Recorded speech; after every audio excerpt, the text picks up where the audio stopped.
Welcome back to Cross Country. I want to show you a tweet that caught my attention this week. It's from a former White House correspondent who says the president has spent at least 150 days in Delaware away from the White House since taking office. Tonight, the president is back in Rehoboth Beach. So I went to a vacation hub, Miami, Florida, to see how Americans feel about the president's getaways. Watch. How many days have you been on vacation this year? 2. Just 2? Yeah. How many days of vacation have you gotten? This year? Not many. I like to work though. About 21 days so far. I'm having a baby, so I'm saving all mine. You saving all your vacation? Yeah. What about you, Sue? 1. Just 1. That's it. Only 5. Only 5 days of vacation? Yes. Would it shock you if you learned that the president of the United States has gotten 150 days of vacation? That's crazy. Yeah, that's a lot of time off. The president of the United States has been on vacation 150 days. Oh, wow. I'm jealous. Presidents do whatever, they got the money, so they take the vacation time, you know. Why does it surprise you? This government doesn't work. It's just kind of par for the course for presidents. He deserves a break, but I don't know if that 150 days is a long time. He's a bum. He's a that's bum? exactly why the country is in a recession. How many days do you think the president of the United States has gotten? None. He's gotten 150. Really? Wow. I want his job.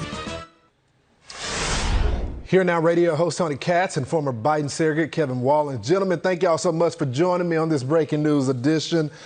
So I want to go to you, Tony. Welcome to the show. So I did some numbers on the inflation thing and how it's impacting Americans. So you got summer camps, they're up by 15%. You got ground beef, that's up by over 16%. Hot dogs are up 37%. Movie tickets, if you just want to get away, 6.5%. Americans are struggling. They're not getting that much vacation time. Yet the president is just skipping to the loo. Well, look, the president is allowed to go on vacation. The conversation here is how tone deaf it is, especially in the view of all those things that you brought up. They want to talk about how inflation was flat to last month, or they actually want to call it zero, which of course was a lie. But food was up 13.1%. That's the story. How many people didn't go on vacation? How many people cut down a vacation? There was a whole story about how Gen X is one of the generations that's cutting its spending and looking to make sure it's got savings that can last. This is about a president who is tone deaf, again, tone deaf, about where the American people are, and he does not seem to care about it in the slightest. So, Kevin, you know, Tony is right. The president is entitled to go on vacation. Hell, I've been waiting to take my vacation. But it just appears tone deaf when the American people are suffering and there's crisis after crisis. It's just not a good look.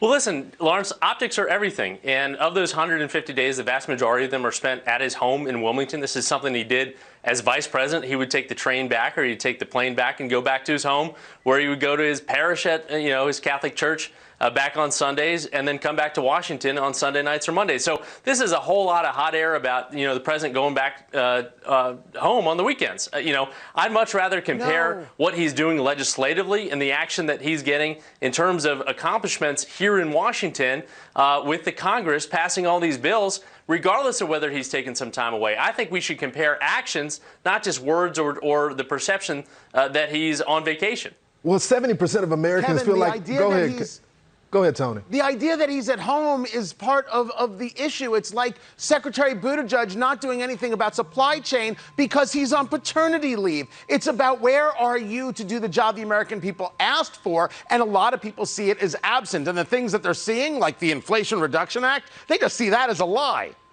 Yeah, what about that? Listen, Tony, it's a few more days than what Donald Trump was at this point. I didn't give Donald Trump any grief when he was down in Mar-a-Lago or up in Bedminster. That is his home. The presidency travels with the president wherever he goes in this country, and he doesn't get actual time off, whether it's Donald Trump or Joe Biden. These presidents get very little time off, regardless of where they are in this country. So let me put a button on this before we move on. I think the problem is 70% of Americans believe that we're heading down the wrong direction.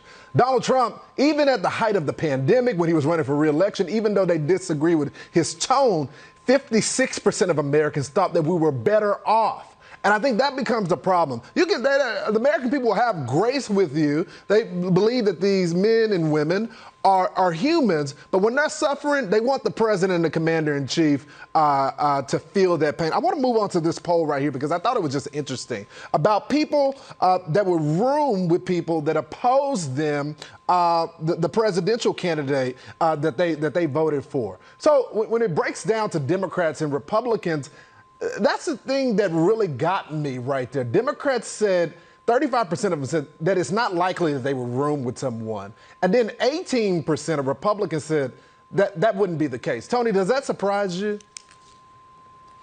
No, I think there's a great book about this concept from Noah Rothman from commentary.org, The New Puritans, right? It's this idea that for so many on the political left, their ideology has become their religion. And anybody who doesn't agree with them has to therefore be awful, horrible, terrible, miserable, and has to be discounted and destroyed. As a matter of fact, I can't even be around them. You have to be able to be around people you disagree with. It doesn't have to be the end of a relationship. I'm not saying it doesn't sometimes happen, and I will tell you that it actually has happened with me, but those things are few and far between. Disagreement is fine. It's a roommate. It doesn't have to be your best friend.